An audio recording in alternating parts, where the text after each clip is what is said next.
after I deliver the 15 minutes of free consulting with Cesar, and that hopefully I'll probably just going to, I'm getting some messages there. All right, so what I'll do, has it stopped working? How is that going? Yeah, I think now it's back. Yeah. All right. So what I'll do, we'll invite Cesar to join me in Instagram, and we'll hear from him his questions, and then we will take from there. So I'm going to.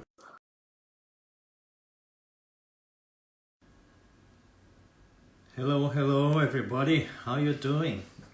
Yeah, Jerson here, and tonight we're going to have a little bit of a different live session.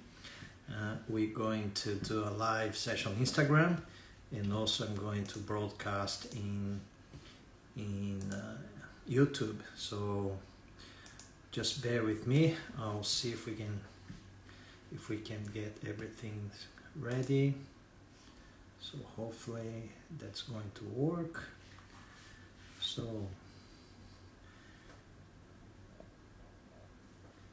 yeah, I'm just going to run some quick tests just to make sure that everything is working.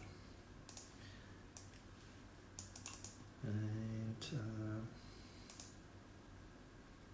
no, it's no, it looks like YouTube is not.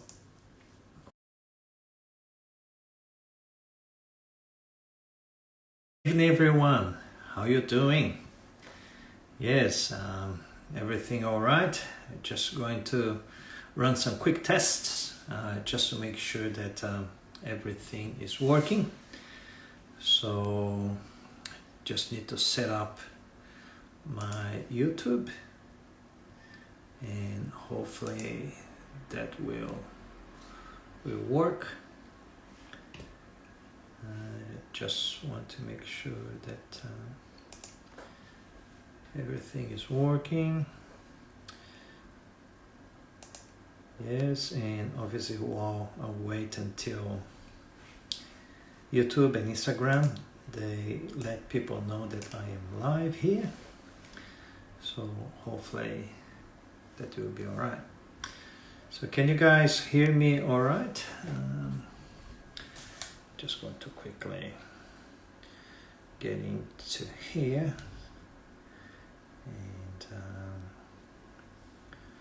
and make sure that it's all working.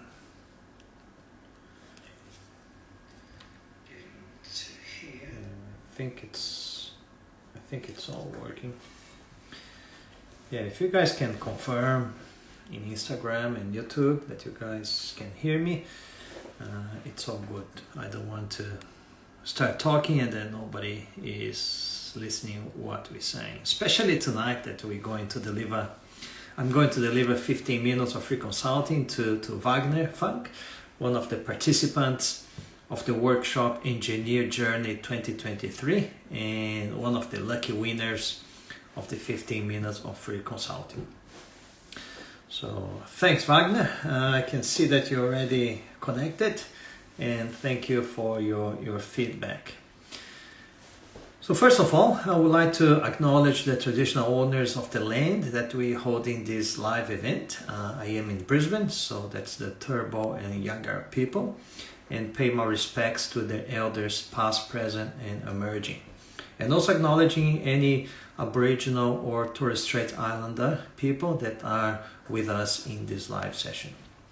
And also I'd like to thank the participants of the workshop very much for your participation and engagement last week from Sunday until Thursday, and also welcome my new students of my online mentoring program, Validation Formula, and who will be the next future engineers here in Australia. As we had last week two good news. We had Felipe, that was approved as an automation and control engineer, and the day after we had Rafael, who was approved as product design engineer. So very happy validation formula students. If you want to just check out my online mentoring program content and how you can enroll in this new group, you can visit my bio, or also you can just going to type in here, you can visit my website.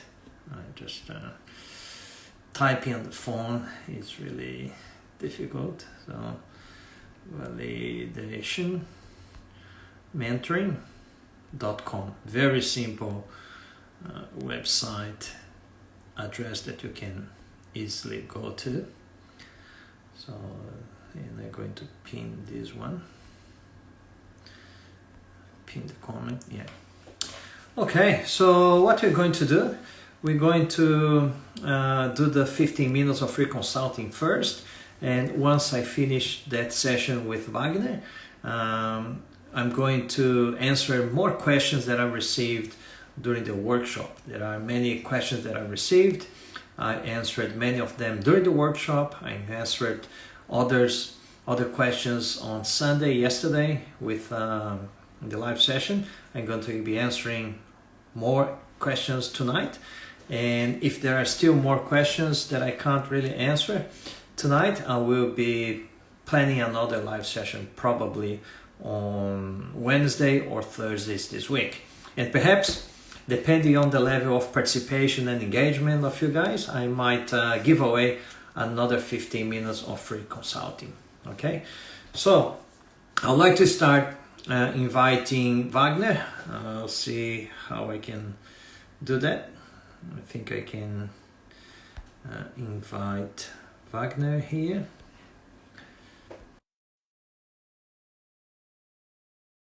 He will be joining.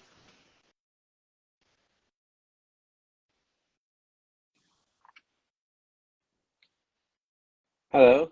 Hello, good evening, Vagner. How are you? I'm good, and you? Good, thanks. Yeah, thank you very much for your participation. No worries. Yeah. All right. No worries. Well, how can I help you? What are the questions that you've got for me tonight? Okay, I have a list here. All right. So I'm gonna start talking about the document. And the first question I have here is about the NATI. If I become certified in NATI, can I translate my own documents? Well, the translation needs to be done by an authorized translator. So it doesn't really need to be NATI translator. A lot of people, they bring their documents already translated from their home country. For example, from Brazil, if you have documents translated by a tradutor juramentado in Brazil, that's okay. The only thing that it needs to be by an authorized translator, because Engineers Australia will need to see the name of the translator, the identification number or the registration number with the translator authority, and also their contact details. So okay. Yeah. But I mean, this way I still need to pay for this translation. So the goal here is to not pay for that. So if I can translate by myself, I'll not pay for that. So the question is, can I translate it by myself if I'm certified on NATI, for example? If you are certified NATI translator. Yeah, well, that's a good question. I think there could be some sort of a conflict of interest that Engineers Australia may consider. Yeah, that's really a very good question. What you can do to get a definite answer for that, you can send them an email. Engineers Australia, they're very good at responding emails. You can say that you are an authorized NATI translator if you can translate yourself. But I'm thinking that they're going to say that it may have some conflict of interest and they may not accept it. But yeah, it makes sense. Yeah, there's no harm in trying. The maximum that you can get is no. They might say, yeah, that's fine as long as you are accredited, etc. Yeah. Okay. Well, the second question is about the CDR, and one of my career episodes is about my last project. So in this project, I don't have many people involved. It's just myself, my advisor, and another person that was the sponsor for the project that I conduct during the university. So how can I, for example, make that, um, how can I show it in my report? Because it's not too much people involved. So Yes, there are. Yeah, when you're doing academic projects, usually you've got this. You've got your professor that was the supervisor, and then you've got yourself. You may have another person or assistant, whatever, working. And you just need to, when you're doing your organizational chart, as part of the background, you need to produce an organizational chart of your project. You just do, the box at the top being your professor as a supervisor, put his or her name, and then the box below, put you as mechanical engineering student, put your name, and if there was any assistant or another team member that did the work together, you put next to you. Yeah, it doesn't need to be very, very complicated. Yeah, I asked that because I worked for a long time as a self-employed. So most of my project was made by myself. So it was just the client and me. So I don't know how exactly put that in a diagram, but this is a very poor diagram. It's like 2 or 3 people involved. So I don't know if if it works this way, just 2 or 3 people in a diagram. So yeah, it doesn't matter. Doesn't matter. If you had no, it doesn't matter. Even if you had if you want to put more, you could put a supplier, or you could put a consultant. If you outsourced any of the work, you can put them in there. If you had somebody that was helping you, you can put underneath you, so you can put some sort of a teamwork competencies as well. Okay. So another question is about the career episodes as well. And 2 of my career episodes are very similar because, as I mentioned, I worked in these solar projects, and all of them are very similar. So kind of these 2 career episodes are very similar because it's exactly the same. The process of calculation, design, and everything else. So how can I, overcome the situation? Because I don't want to sound that I'm copying and pasting the same thing. Yeah. When you, and I'm guessing that even those projects were similar, there were obviously different projects or different location or different period of time, wasn't it? Yeah. Did you face any particular problem in each of those projects there or not? Yes. I put some different problems in this. This is one case that I put some different problems that I found that I encountered during this project, and I tried as well to highlight different things in the methodology, for example, that I used. So I put some details in one career episode, and I put some details in another career episode. So yeah, because that is one thing that you can do, even though the projects are similar. You're talking about perhaps the same methodology, the same processes, but you may have to solve different types of problems.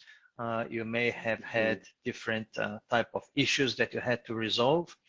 Some interactions, some of the communication could be different. So in essence, it could be very similar, but I'm pretty sure that you'll be able to find something different that you can expand a little bit more, so it makes them different. And even if you're delivering similar projects. If you delivered one and then you deliver the next one, probably the next one, you will have improvements that you implemented from the first project. Because we always have some improvements, even though when we deliver similar projects. So you can even talk about those ones that in the second one you delivered similar project. However, learnings from the first one you've implemented in the second one. Yeah, and it's a bad thing. For example, put some fail that happened. For example, I don't know, the project that I did got wrong in some aspect, and I needed to correct what got wrong. So is that a problem? They will see that with, you know, like, oh, you didn't do your job well. Well, you need to remember that the objective of this is that you had an objective in the beginning of the project, and then towards the end you have to demonstrate that you achieved that objective. In the middle, if you had some hiccups and if you had to correct something, there's no problem for that. There's no project in the world that is perfect. There's always a non-conformance. There's always a correction that you need to do. There's always a mistake that you need to, I started to doing this line of thought, and then after considering other things and consulting peers, we decided that there was a better way to do it, and then you did it. So that is actually due diligence. It's actually a good example of ethics. You knew that there was something better to be done, or you knew that there was something wrong that quite didn't go right, and you had to redo it. If there was, even if it was like a mistake, a complete mistake, like something that I missed and I was not, I didn't pay attention in some projects and I did something wrong, that it's something acceptable. Depends how you dealt with that. If you did a mistake, and then you were reviewing the work that you did, and then you found that you made a mistake and you corrected, obviously that's probably interesting to write about it. But if you did a mistake and then something catastrophic happened, then probably not a good idea to put in there. It was not so catastrophic, but yeah, it was a mistake. Yeah. Okay. Another question. I don't have, can I use, in this case, an Excel, for example, I did as I worked in this, with this solar project, I created a Excel sheet to make the calculations of this project. For example, to make bombs, bill of materials.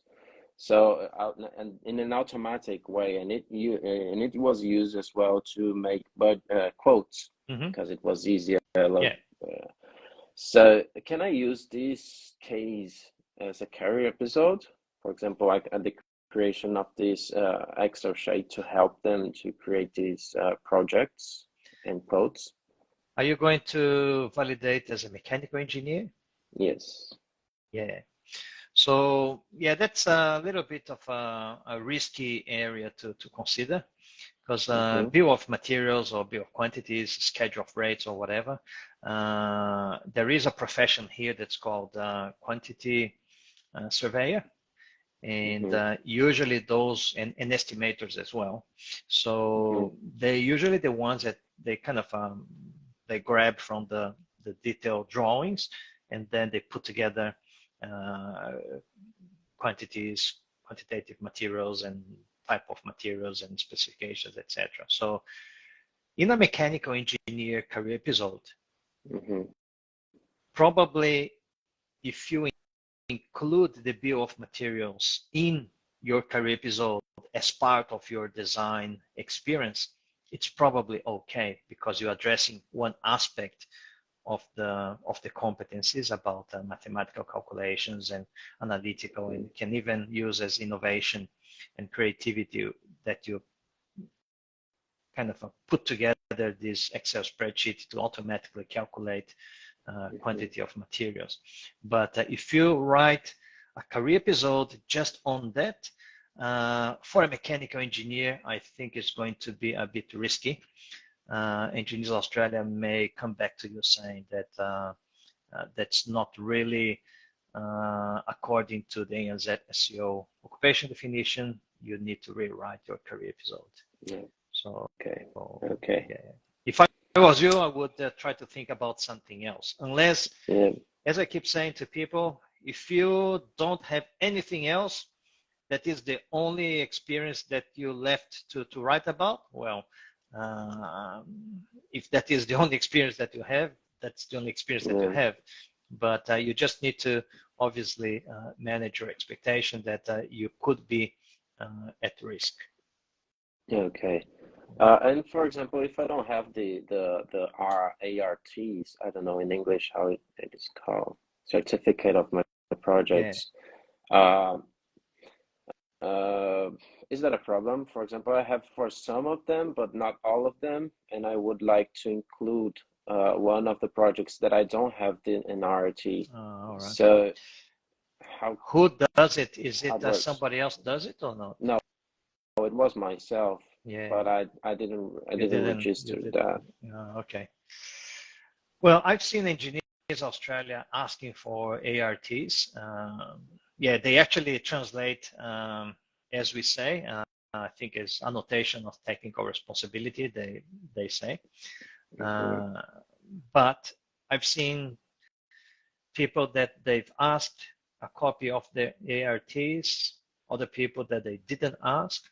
So I think that depending on if you have, I'm guessing that this one, it's a job that you did as a self-employed engineer. Yeah.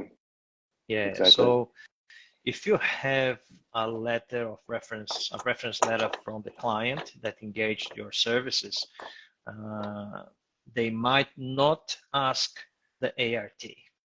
So obviously, if you mention in your career episode that there was an ART, well, then they'll ask. But if you don't mention, yeah, with the reference letter, it should be enough. Okay. And I don't know how it works, but can I make a ART from a project? Make it now from a project that I did in the past? Yeah, it may be a bit tricky. Yeah, because the date that the ART was raised, even though you're saying that the period of the work was that particular time, and you have to get the client signature and everything else as well. So yeah, it can be a bit tricky. Yeah. Okay. And for example, one of my ARTs, I didn't mention in the description like details of this structure. I just put like, but it was like I was very inexperienced this time, but I just mentioned like metallic structures in the description. I don't put any details besides that. Is that a problem? For example, if it was a structure that was specifically for solar panels, for example. Well, you will have to have the reference letter from the client, where the reference letter will have to have at least the 5 main functions that you did in that project. Okay. So yeah, the reference letter is very, very important. So the more details you've got in your reference letter, obviously, if you don't have all of those details in the ART, but because you have in the reference letter, and if the assessor wants to confirm with the client, and the client will say, yes, Vagner did that. So the reference letter certainly is very important. Okay. Another question about the documentation to prove the service time. When I started working as an autonomous and as a self-employed, I used to make recipes of payment, autonomous payment. I don't know if you know it. It's RPA. Those RPAs, name. Yeah, exactly. These documents are valid. Yeah, they will Because be valid. I They will be valid. You're talking about you're probably planning to do the RSCA, the Relevant Skilled Employment Assessment. Yeah, exactly. Yeah, they probably will be valid, but you will have to have probably, and Engineers Australia will probably ask you a copy of your tax Bank return as statement. well. Yeah, because Okay. when you issue the RPA, supposedly you need to obviously declare in your tax return as well. So, or your bank statements. Yeah, some way of proof that I received that money. Yeah, because that's part of your secondary documents. So the reference letter is going to be your primary documents, and all the other documents like the RPA, the tax return statement, your social security statement, your superannuation statement, FGTS, those sort of things will be your secondary documents. Yeah, okay. I got it. Another question, how it works, for example, if I was a self-employed, how they gonna contabilize this time? It will be like a part-time or a full-time services? How it works? How they know? If it was just for projects, for example, they pay me for a project, not for time that I spent working with them. So how it works?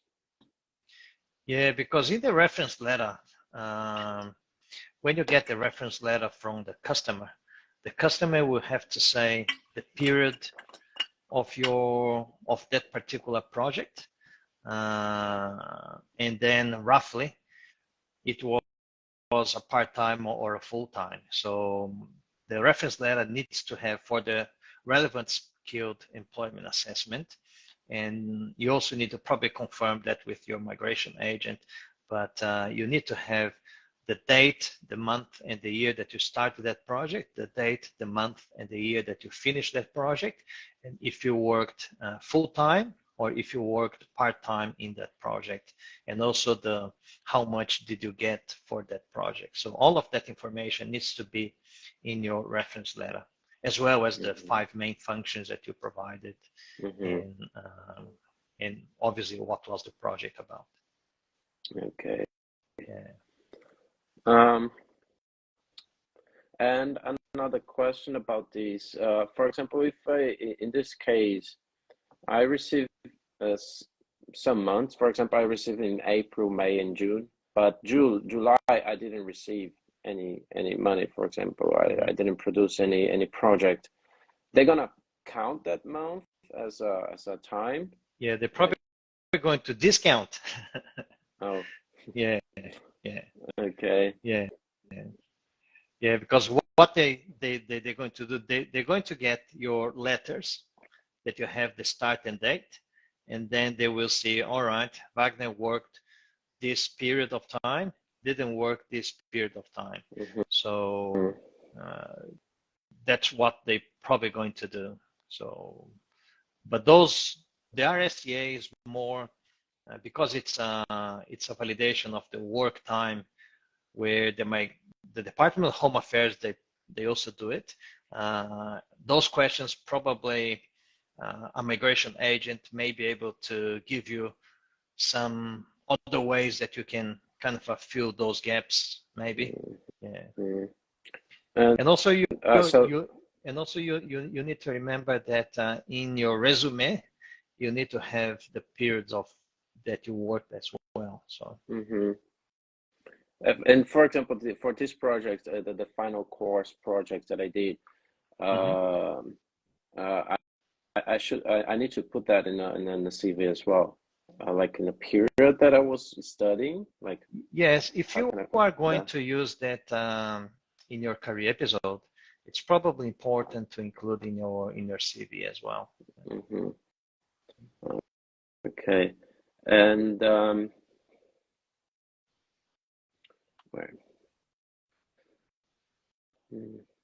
And did you did you kind of check if the subject of your final assessment, your TCC, kind of matches with the A and Z SEO occupation definition? Yes. Actually, it's the most complete one. All right. In my opinion, I think, because I did all the research, and so was not only application of the what we learn in the university, but was all the research behind it. Mm-hmm. So I think it's the most complete project. But I had another question here. Let me just find it.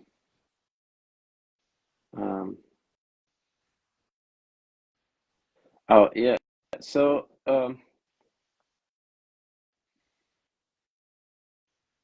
I have a technician course, mechanical technician course. Mm-hmm. This can help me anyway. When did you do it? Oh, before the graduation course. Yeah, well, for your CPD and your validation process, probably is not going to help, because CPD needs to be just after you graduated. One thing that potentially can help is when you're trying to get a job here in Australia, when you say that you've got a more hands-on learning as well, it could be a point of difference between you and other candidates. But in terms of the validation and in terms of your CPD, it's probably not going to help too much. So the validation of the engineering and the RSA, that's the name. RSA are different things. I thought they are different. Yeah, validating your qualification or your diploma is one process.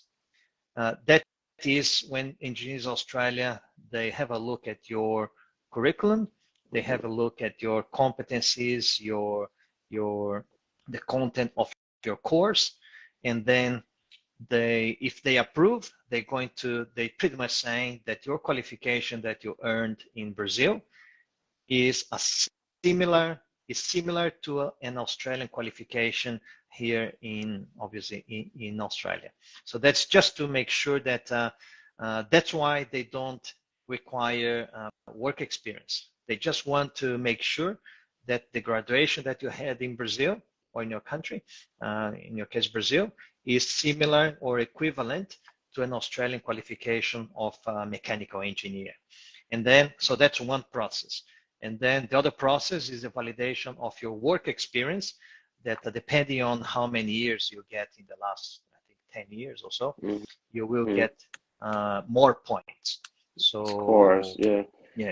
So So two separate processes. It's just if I had more than 2.5 years that it counts, isn't it? Because if it, I'm not quite sure, Wagner, in terms of the work experience. Yeah, I think it's 2.5 years or 3 years or something like that. Yeah. All right, okay. And a post-graduation, for example, master's degree, it helps me anyway. Like, for example, if I put my documents there, I'll be recognized here as a master or not? How it works? If it is relevant obviously to mechanical engineering, probably yes. For example, you participated in the workshop and you watched the videos from Walter, the environmental engineer. He put his master's degree in his application, and his master's degree was also recognized here in Australia, was in the letter of outcome. Yeah. Oh, cool. Yeah, it's not a mechanical engineering master, but it's in a production engineering. I think so. It's just related. It's related. It's close related. Yeah. Okay. Let me check here.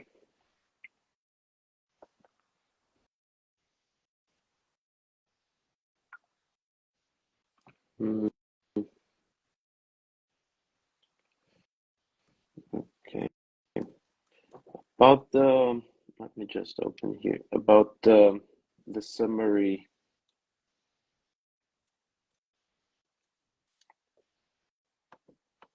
Summary statement. Yeah, the summary statement.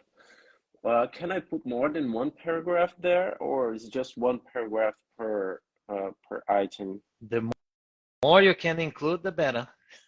Ah, okay. So I can put more than one. Yes. Okay. Yeah. Yeah, because you Yeah. you have at least three, because you have Mm-hmm. 3 career episodes. So I usually say to my students that they should have at least about seven paragraphs for each competency. And some Mm-hmm. competencies, depending on obviously your experience, you have 10, 15, even sometimes 20 paragraphs in a particular competency. But the more you can demonstrate, the better. Mm-hmm. Yeah, it's quite tricky. It's difficult to understand this. Yes, There's- yeah. The summary statement, yeah, as you probably remember in the live yeah. number 3, I said that the summary statement, in my opinion, is the most difficult document to put together in the validation process. Yeah. Yeah. Okay.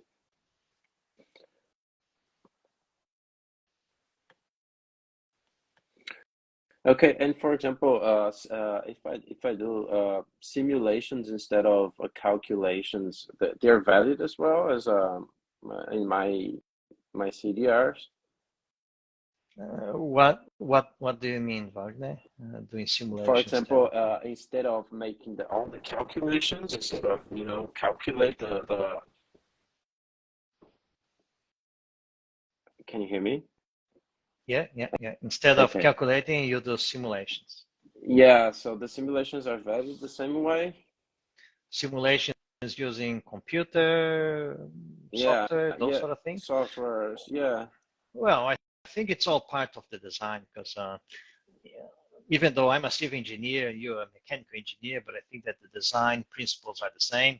We always design to fail, and then we know that when it fails, the design parameters are not good, and then we improve the design parameters until it doesn't fail. So simulation, I'm guessing that's probably the same principle. You simulate a situation until it doesn't fail anymore, and then you know where's the line of cut from that. Above that is not going to fail, and then depending on your safety coefficient and those sort of things. So I think it's valid to do a simulation. Probably you have to enter your parameters, you have to put the materials, you have to put all your inputs, and then you simulate. So it's part of the design, in my view. Mm-hmm. Okay. Yeah, I think I don't have any more questions now on the top of my head, but yeah, No worries, right? I'll continue listening to you. So yeah. No, that's all right. Yeah, I've got few questions that people sent during the workshop. I'll be answering them. You're certainly more than welcome to keep listening. Well, thank you very much, Wagner, for participating, and I wish you all the best, and I hope that you become a mechanical engineer here in Australia as well. Thank you so much, Jason. Thank you so much for the knowledge that you convey for us. Thank you so much for your job. That's okay. Yeah, thank you very much, Wagner. Thank you. See you, mate. See ya. Well, that was Vagner Funck, mechanical engineer, Brazilian mechanical engineer that participated in the workshop Engineer Journey 2023 last week, and was one of the lucky winners of the 15 minutes of free consulting. And I'm going to answer some more questions that I received here. And I just want to know, do you want me to choose somebody else to give 15 minutes of free consulting?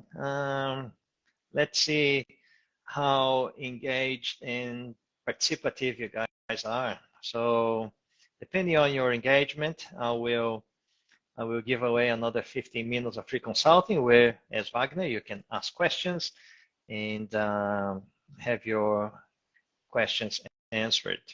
And also don't forget to hit the like button if you think that the information is relevant, and if I can help you with more information about the validation process, make sure that you hit the like button, and I appreciate that.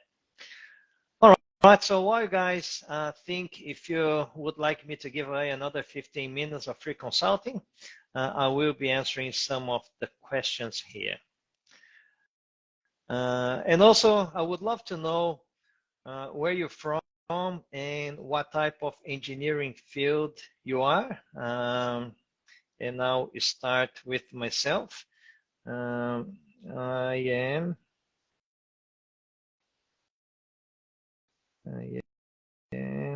a civil engineer from Brazil. So let's see where you are from and what type of engineering you are. One question that's very common, I'm going to emphasize this question because a lot of people, they ask the same question. So somebody was asking, probably from Brazil, because the question was sent in Portuguese. How does it work for the fresh graduated to be able to validate their qualification? So that's a good question. As I mentioned during the conversation with Walter, for a fresh graduate, assuming that you don't really have a lot of a work experience, even if you have a little bit of a work experience, perhaps you can use that work experience as one career episode. But then the majority of the other 2 career episodes will probably going to be from your engineering academic experience. So you can, even though you don't have work experience, you can use your academic engineering experience.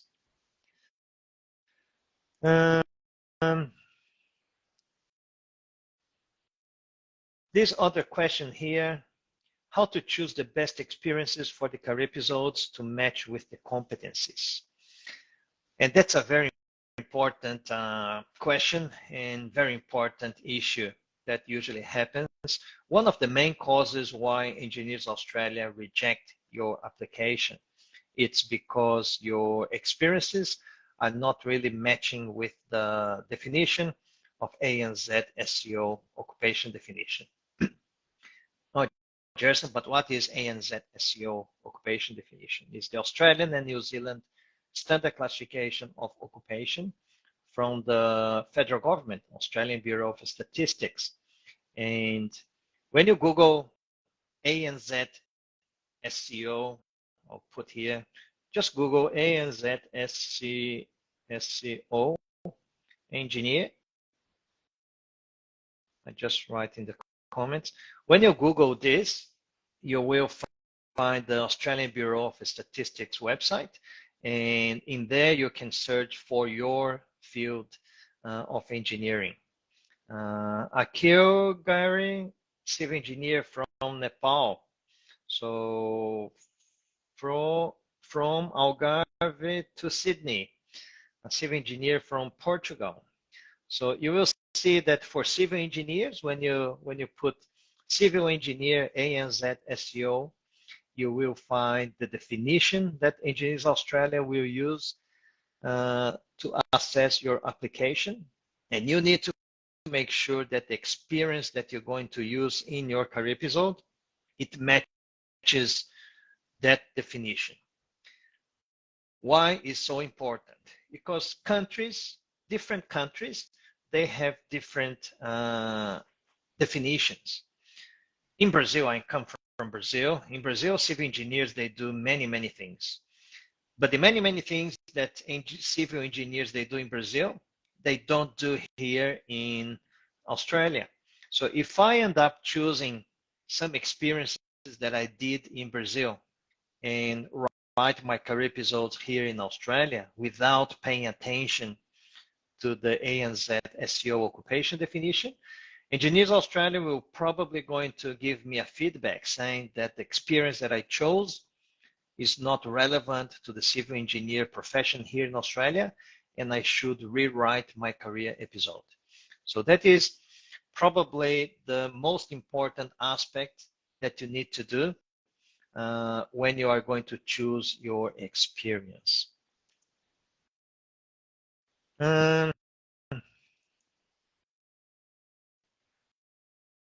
What are the documents required for the CDR? That's another question that I get all the time. And if you participated in the workshop, obviously you know everything about the documents that you need to get to start and to do your validation process. If you don't, I encourage you to participate in my next workshop that I don't know when it's going to be, perhaps in 2 or 3 months' time. But if you don't follow my profile, follow my profile and you will be notified when I'm going to do my next workshop. Or better, if you really want to become an engineer here in Australia, the link or the website that is pinned in the comments is the website of my online mentoring program. I opened a new group of my online mentoring program, Validation Formula, where I have 29 students that already applied, and all of the 29 students got approved. So if you want to have a look at the program, the investment, take opportunity of the $600 discount, and also know about the 9 bonuses that are going for free and the warranty and everything else, go to the website, have a look, and if you have questions, just send me a message. But the documents required for the CDR, basically, the basic documents, photo, passport, identification card. If you change your name, you got to have your change of name certificate or your marriage certificate, your academic documentation in terms of your certificates, your academic transcripts, any other post-graduation courses or specialization certificates that you have. Documents that are not in English language, you need to translate that by using an authorized translator. And also reference letters are very important, especially if you're going to validate your work experience or if you're going to use work experience as part of your career episode. It's very important to have your reference letters as well. What other documents? When you're writing your career episodes, it's important that you have evidences of your engineering experience. Evidences of your engineering experiences, it could be copies of the report that you're going to use in your career episode, tables, photos, AutoCAD drawings, pictures, diagrams, calculations that you did. So all important documents, okay? This question is very common as well. Can I do the validation process from, in this case, Brazil, or from the country that you live in currently? Yes, of course you can. You don't need to be here in Australia. You can do that from where you are living now. Especially if you are working. If you are working, you have your salary. Obviously, then you just need to dedicate a little bit more time for you to prepare your documentation or study English. But you can do that from where you are now. You don't need to be here in Australia. Other question here. In terms of cost, how much will it cost for the validation process? So that's another common question. I don't really have the exact values here, the amount here, but if you go to Engineers Australia website, you can put Engineers Australia in Google, you can put Engineers Australia Migration Skills Assessment fees, and then it will bring up all the fees. There are different fees, but roughly, the competency demonstration report is going to cost you about, depends where you are. If you are applying in Australia, you have to pay 10% tax. If you are applying outside Australia, you don't pay 10% tax. So, but let's say that you are in Australia. You will probably pay around the 900, I think it's about $900, the assessment fee for a standard CDR assessment, the competency demonstration report. If you are going to do the RSCA, the relevant skilled employment assessment, you need to add another $350 or $400 on top of it. And there's also what they call fast track. If you are in a rush and if you need to get your assessment very, very quickly, because that's another question, how long does it take for Engineers Australia to finalize the assessment process? In a standard CDR application, it will take probably, from what I've seen from my students and other engineers, it's taking between 10, 12, even 15 weeks. So it can take quite a while to get your assessment back. If you are in a rush and if you need your assessment very, very quickly, you need to pay fast track. Fast track is another $350, I think, that you pay to Engineers Australia, and then they will endeavor to finalize your assessment in about 4 weeks, 30 days. So, but you need to pay extra for that. And that's obviously considering that there's no additional documents, there's no additional information that you need to provide to Engineers Australia. There was another question about fast track. I think it finished in end of June because Engineers Australia was giving a free migration fast track. So that was not for everybody. There were some eligibility criteria, and people needed to be holding certain visas to get the free migration assessment fast track. But I think it kind of finishes at end of June.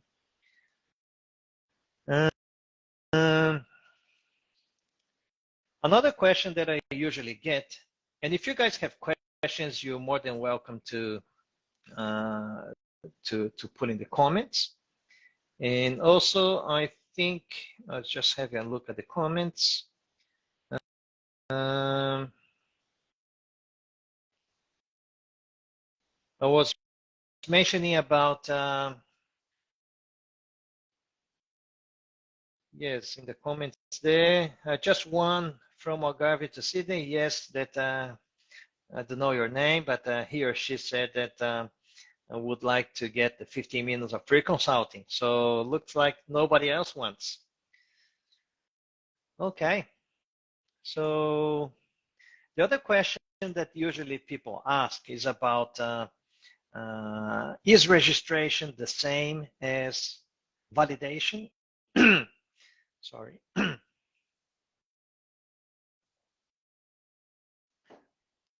And the answer is no. The validation process is the first step of the engineer here, that your qualification is going to be assessed by Engineers Australia to see if it is equivalent to an Australian engineering qualification. So that is the first stage. So you can validate your engineering qualification here in Australia. The registration is a separate process. It's called stage number 2. Once you get your qualification validated, meaning that your qualification is equivalent to an Australian engineering qualification, then you need to go to your registration. And that will depend on which state you're going to be working. Some states, they have different legislation. In Queensland, for example, you have the Board of Professional Engineers of Queensland. And there is actually a proper legislation, the Professional Engineers Act 2002. So, which means that for you to provide professional engineering services, PES, you need to be registered as a professional engineer of Queensland, we call RPEQ. If you're not registered, or if you're not close supervised by a registered engineer, you are committing a criminal offense if you are providing professional engineering services without being registered or without being closely supervised. In New South Wales, they introduced legislation in July 2021 for certain areas of engineering. So it's a good idea to double check the New South Wales state website and then have a look at engineers registration. In Victoria, the registration scheme also started in July 2021, and it's broader than New South Wales. It's not as comprehensive as Queensland. Queensland already has 90 years of registration, very solid and established registration scheme. Victoria is very broad. It's pretty much for all types of engineering as well, but it's a little bit staged implementation. So it's very important for you to also access the Victoria State Government website and check about the registration of engineers. Engineers Australia, they also do webinars, in this case, free webinars, and they explain about the registration for engineers in those states as well. Hi, Tomasia. Thank you very much. Now I know your name.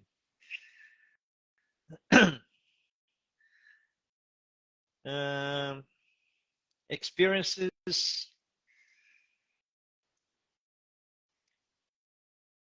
That's a particular question that's quite interesting. I'm 30 years old, but just had experience in small jobs.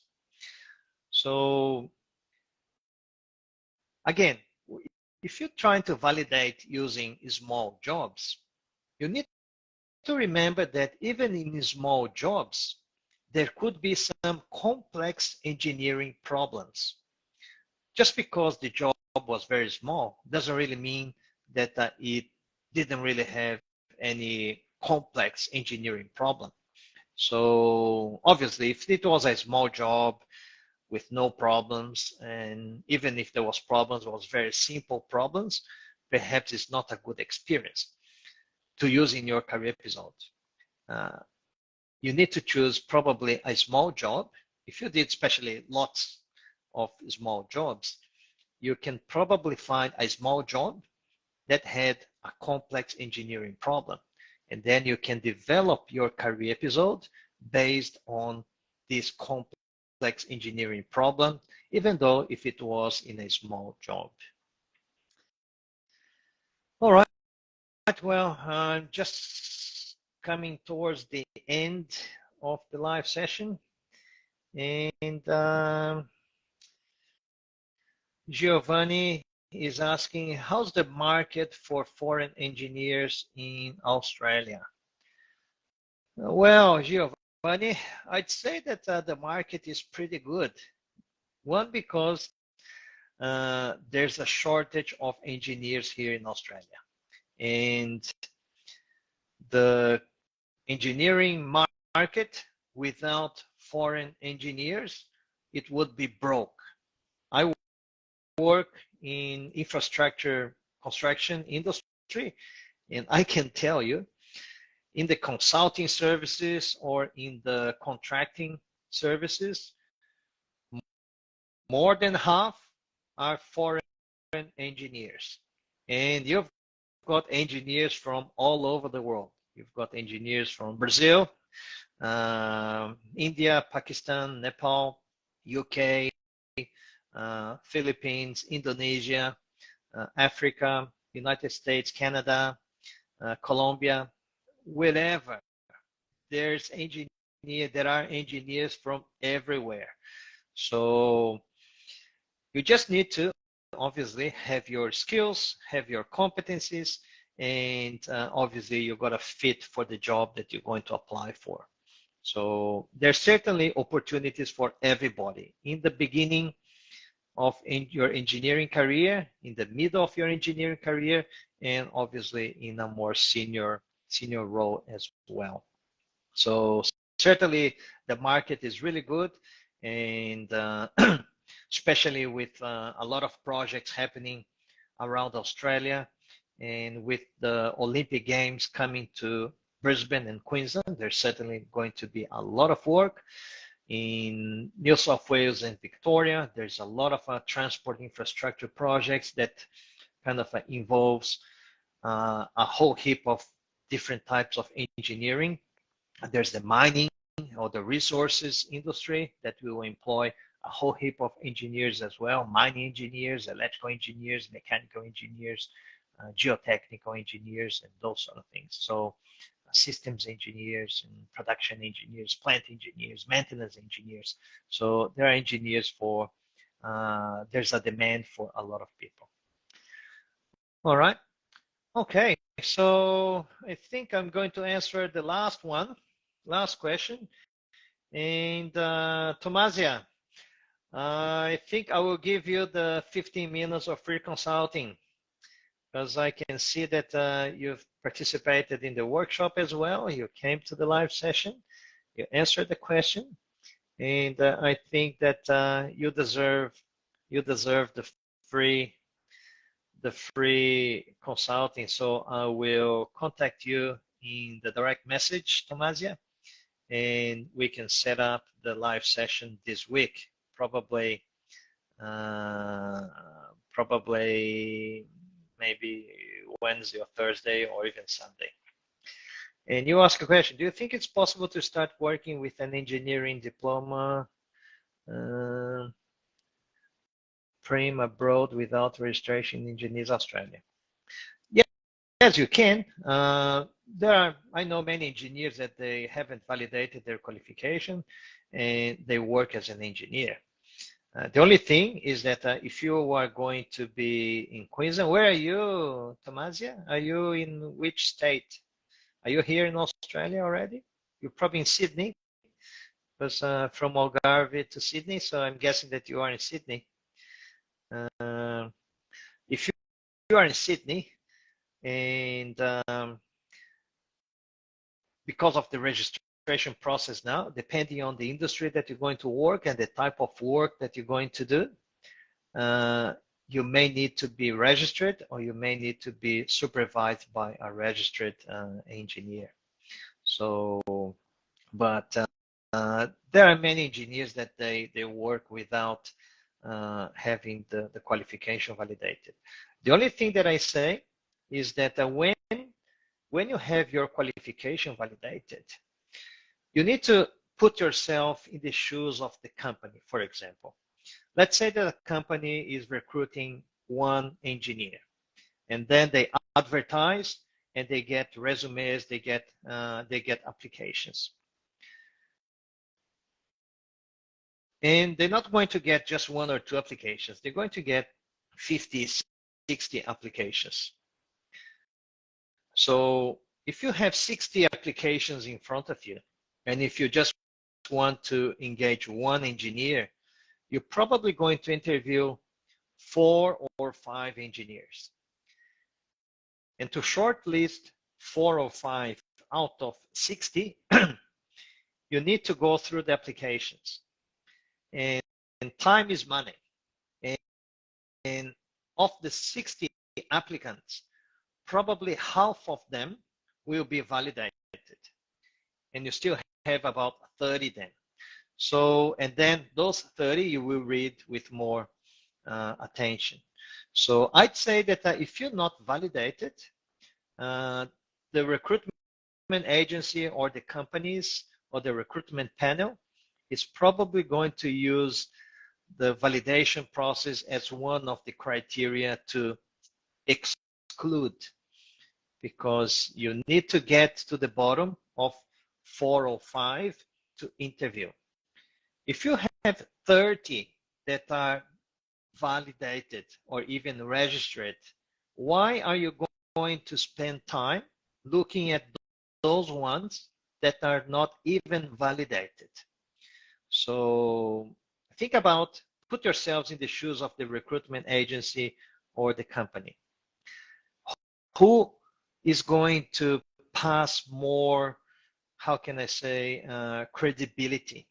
The engineers that are validated or the engineers that are not validated. So think about it, because it can be a difference between getting an interviews. You could have a great experience. You could have a very good technical experience abroad, but there will be other foreign engineers as well with great experience, but validated. So those ones are probably going to get better chances to get a professional interview, because companies are not going to interview 10, 15 people. They're going to interview 4 or 5, 6 maximum, but and they have to cut then 50, 54.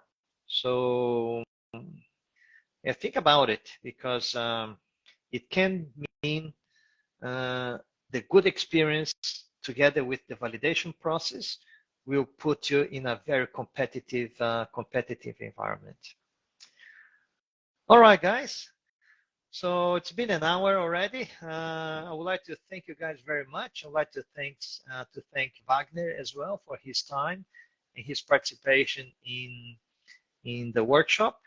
If you want to learn more about my online mentoring program, Validation Formula, I welcome you to access my website, which is in the comments there, in the pinned comment.